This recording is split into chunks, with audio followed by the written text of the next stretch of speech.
Bonjour à tous, voici une vidéo sur les puissances pour le niveau de quatrième. Donc déjà, qu'est-ce que c'est une puissance? Ok, quand vous étiez au primaire, on va dire tout début primaire, vous avez appris que une multiplication était le moyen d'écrire plus rapidement une addition. Ok, on a écrit 3 fois le 2 dans une addition, donc on fait 2 fois 3. Les puissances, c'est un peu le même principe, sauf que c'est un moyen pour simplifier une multiplication. J'ai écrit 2 3 fois dans une multiplication, ça s'écrit 2 puissance 3. Je vous conseille très très très fortement de dire 2 exposant 3, 2 puissance 3, 2 au cube, mais surtout pas 2 3. Parce que ça a moins de sens et que dans votre tête, vous risquez après de confondre avec justement 2 fois 3. 2 puissance 3, ce n'est surtout pas 2 fois 3, c'est 2 fois 2 fois 2, c'est-à-dire qu'on a écrit 3 fois le nombre 2 dans une même multiplication.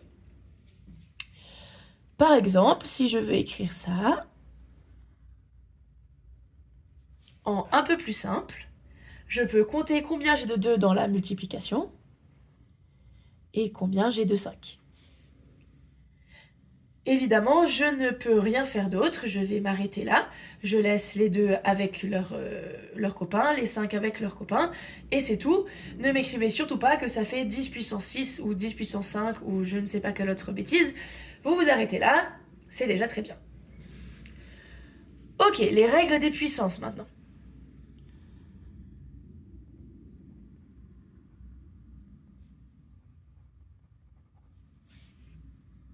A puissance n fois A puissance m, ça fait A puissance n plus m. Je vais vous montrer ça avec un exemple pour que vous compreniez.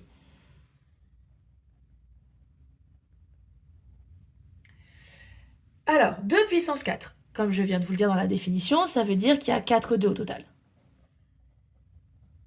2 puissance 3, c'est 3 2 au total. On est d'accord? Au total, dans cette multiplication, j'ai donc 7 2. 4 ici et 3 là. 4 plus 3, ça fait 7. De la même façon,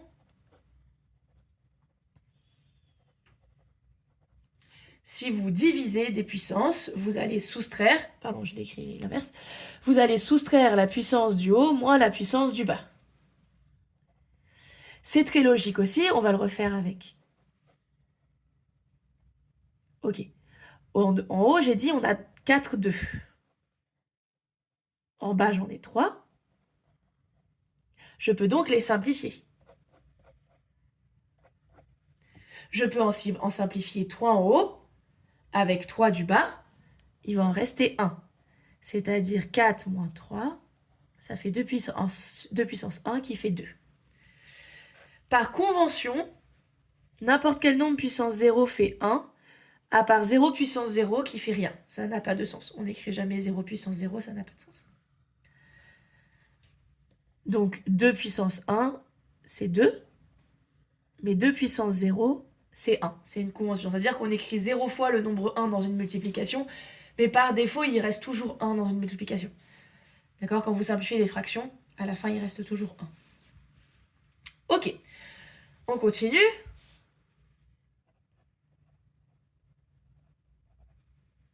Ok. Donc ça, c'est une convention, puisque, comme je vous ai dit, 1, c'est a puissance 0, on est d'accord? On a vu tout à l'heure avec cette règle-là qu'il faut que je fasse 0 moins n.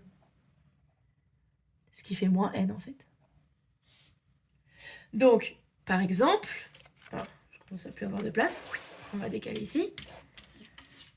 Par exemple, si je fais 1 sur 2 puissance 3, c'est la même chose que 2 puissance moins 3. En gros, des puissances du dessous, si vous voulez les remonter, il faut faire le symbole inverse, le signe inverse. Par exemple, 2 puissance moins 3, c'est comme si vous écriviez 1 sur 2 puissance 3, divisé par un nombre, c'est multiplié par son inverse.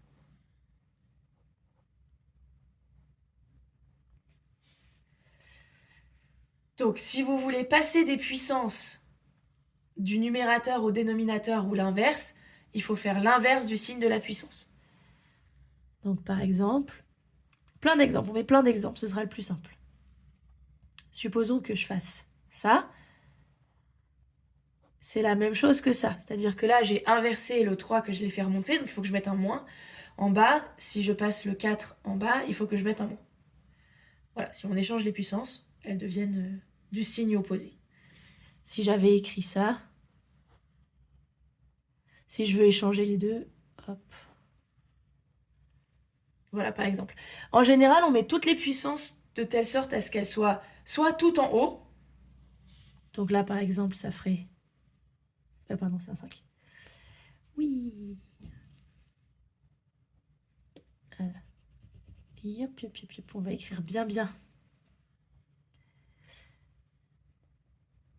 Donc, soit on écrit toutes les puissances en haut, soit on veut garder toutes les puissances positives.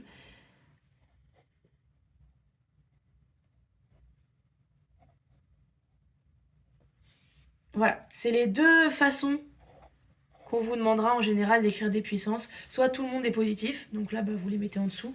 Soit tout le monde est dans un numérateur, enfin, et en haut. Et donc, les puissances, vous les laisserez négatives, c'est pas grave. Ok, une grande application des puissances, ça va être pour les puissances de 10. Donc, les puissances de 10 ont exactement toutes les mêmes règles que n'importe quelle autre puissance. C'est-à-dire que 10 puissance n fois 10 puissance m, c'est toujours 10 puissance n plus m, par exemple. 1 sur 10 puissance n, c'est toujours 10 puissance moins n. 10 puissance n sur 10 puissance m, c'est toujours 10 puissance n moins m. C'est toujours exactement les mêmes règles. Ok, maintenant ça se traduit par quoi? Comme 10 puissance quelque chose, c'est un peu plus facile à calculer. Par exemple, 10 au carré, c'est 100, c'est-à-dire qu'il y a 2 zéros. Pour savoir la puissance de 10 que vous regardez, il faut regarder le nombre de zéros qu'il y a quand elles sont positives. Donc, par exemple, 100 000, c'est 10 puissance 5. 0,01, 0,001. Là, vous allez regarder les zéros qui sont avant le 1. Ou si vous voulez, le nombre de chiffres après la virgule. Ça marche aussi. Dans tous les cas, il y en a 3. Par contre, on est plus petit que 1. C'est des 10 puissance moins quelque chose. Ça, c'est 1 millième, on est d'accord? C'est 1 millième, ça. C'est-à-dire 1 sur 10 puissance 3. Donc, c'est logique que ce soit 10 puissance moins 3. Ok, avec ça, vous allez devoir apprendre par cœur un tableau de conversion et ensuite comment écrire des écritures scientifiques et on aura fini le chapitre. Alors c'est parti, le tableau de conversion. Ok, donc il y a l'unité de base que je vais appeler U pour unité. Et à partir de là, on va faire les puissances négatives et les puissances positives. Ok, vous connaissez dk qui peut s'écrire aussi comme ça dans la nouvelle notation. Moi j'ai l'habitude d'écrire dans grand D parce que je suis vieille. Ensuite, déci, centi, milli, et vous en avez des petits nouveaux. Vous allez apprendre micro, nano, pico. Et de l'autre côté, du côté des grandes puissances de 10, après vous connaissez hecto, kilo. Vous allez apprendre ensuite méga, giga et potentiellement téra. Donc, en partant de l'unité, ça c'est 10 puissance moins 1, ça c'est 10 puissance 1. L'unité étant 10 puissance 0 bien sûr. 10 puissance moins 2, 10 puissance moins 3. Et à partir de là, vous allez aller de 3 en 3. Donc là c'est 10 puissance moins 6, 10 puissance moins 9, 10 puissance moins 12. Ça c'est pour les puissances négatives de 10. Pour les puissances positives de 10, on a 10 puissance 1, 10 puissance 2, 10 puissance 3, et pareil, comme par symétrie, comme de l'autre côté, on va aller de 3 en 3 à partir de là. Donc c'est 10 puissance 6, 10 puissance 9, 10 puissance 12. Je répète, téra, giga, méga, kilo, hecto, déca, l'unité, déci, centi, milli, micro, nano, pico. On vous demandera très souvent de convertir des trucs en machin comme vous faisiez avant, sauf que cette fois-ci, vous pouvez garder les puissances de 10. Donc par exemple, j'en sais rien moi, 53 micromètres, ça fait combien de mètres? Ok, bah en fait, micro, c'est 10 puissance moins 6, on a dit. Si vous voulez écrire maintenant, et ça me permet de faire la transition, en écriture scientifique. Ça, ce n'est pas une écriture scientifique, parce que 53 est plus grand que 10. Une écriture scientifique, c'est un nombre fois 10 puissance quelque chose, et ce nombre doit être compris entre 1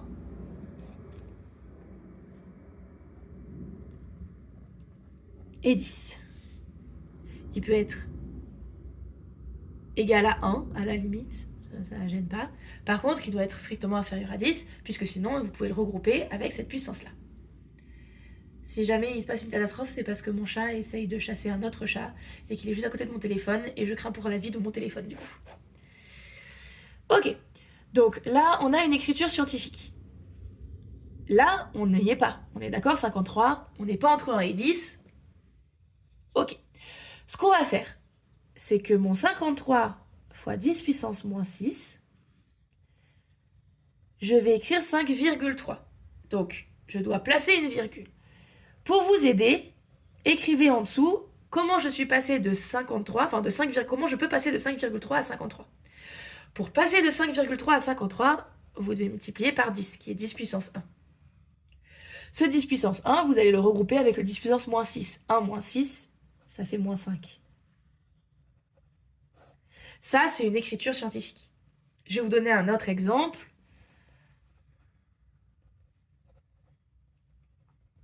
Ok, supposons qu'on vous donne ça. Cette fois-ci, il faut mettre la virgule ici. Ok. Comment est-ce que je fais pour passer de 7,3 au nombre du dessus? J'ai reculé de 2, donc 10 puissance moins 2. Si je regroupe les puissances, moins 2, moins 5, moins 2 plus moins 5, comme vous voulez, ça fait 10 puissance moins 7.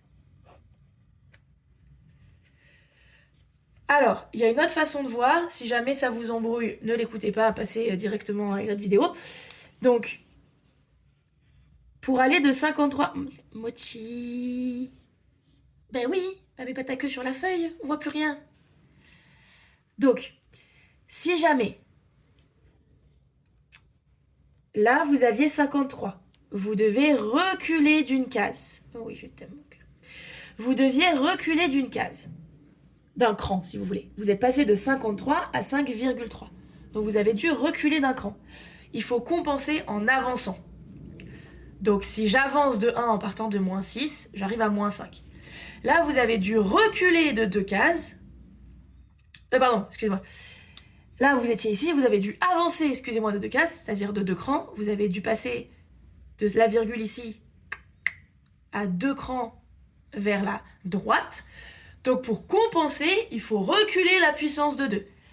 Donc si j'ai avancé 2 fois la virgule, la puissance va reculer dedans de 2. Moins 5, moins 2, ça fait bien moins 7. Un dernier exemple avec cette méthode-là, si jamais c'était pas super clair. Alors j'en sais rien, moi.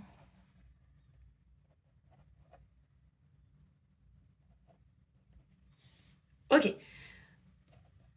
Pour avoir une écriture scientifique, je dois reculer la virgule de 2. Je vais donc compenser en avançant la puissance de 2. J'ai reculé de 2, ma puissance va avancer de 2. Encore une fois, s'il y a une quelconque hésitation, réécrivez en dessous. On est d'accord, pour passer de ce nombre-là à ce nombre-là, je dois multiplier par 10 puissance 2, elles vont s'ajouter 10 puissance 10. Un petit dernier pour la route. Pour ceux qui ont du mal avec les puissances négatives. Donc, pareil, je suis passée de là, de 673 à 6,73. J'ai reculé de 2. Je dois compenser en avançant de 2. Si jamais vous avez une hésitation, on réécrit en dessous. Donc, pour passer de là à là, c'est le même nombre en fait qu'au-dessus. Donc 10 puissance 2. 2 moins 9, ça fait bien moins 7. Donc, vous devez savoir additionner, enfin pas additionner, vous devez savoir multiplier, diviser des puissances, vous devez savoir ce que c'est une puissance. Si jamais on vous additionne des puissances, la seule chose que vous pouvez faire, que je vais quand même vous le dire au cas où, la seule chose que vous pouvez faire, c'est factoriser. Ah pardon, du coup, additionner. Si jamais on fait additionner ou soustraire des puissances, la seule chose que vous pouvez faire, c'est factoriser. Et alors, attention, en factorisant, vous devez avoir la même puissance. C'est-à-dire que ça ne marche que parce que là, je n'ai que des puissances de 2. Si j'avais des puissances de 2 et des puissances de 5, vous ne pourriez rien faire du tout.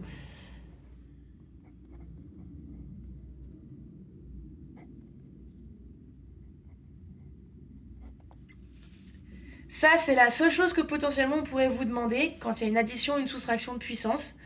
Donc, j'ai factorisé par 2 puissance 3. On est d'accord que ça, c'est 2 puissance 3 fois 1. Et là, il y en a 4. Donc, c'est 2 puissance 3 fois un quatrième 2. D'où le 1 plus 2, et ça donne ce nombre-là à la fin. À part ça, vous ne verrez jamais d'addition ou de soustraction de puissance. Vous verrez directement multiplication, division, et surtout savoir manipuler les puissances de 10.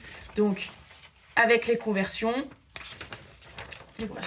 avec le tableau de conversion là que je vous remets là, vous devez connaître par cœur ce tableau de conversion et savoir écrire une écriture scientifique. Et c'est tout pour ce chapitre.